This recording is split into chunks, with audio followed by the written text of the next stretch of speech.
les groupes de défense de la langue française chargent au gouvernement Couillard, l'exhortent de faire appliquer intégralement à la loi 101. En fait, ils accusent carrément Québec, et je cite là, de pratiquer un bilinguisme institutionnel.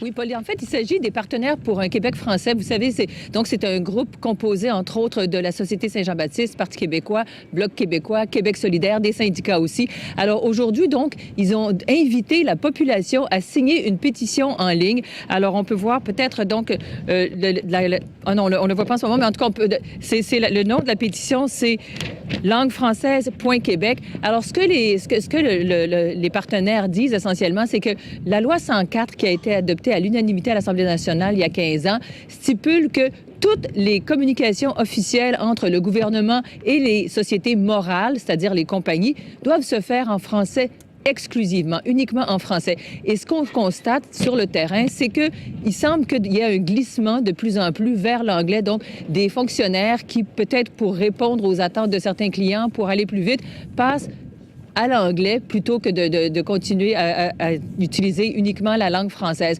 Alors, les partenaires trouvent que c'est inquiétant. Déjà, le mois dernier, ils ont intenté une poursuite pour forcer le gouvernement à faire respecter cette loi. Et aujourd'hui, donc, ils invitent la population à se joindre à cette bataille et à signer la pétition. Je vous invite à écouter 2 commentaires.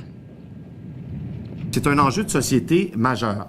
On appelle ça la nécessité que le gouvernement, que l'État soit exemplaire en matière linguistique.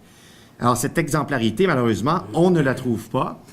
Plus souvent qu'autrement, eh bien, c'est le bilinguisme institutionnel, comme on l'appelle, qui n'est qu'une modalité de l'anglicisation, qui s'applique de manière, qui s'applique mur à mur. Il faut que ce gouvernement-là arrête de se mettre à genoux devant les grandes corporations et parce que, on lui parle en anglais, répondre en anglais.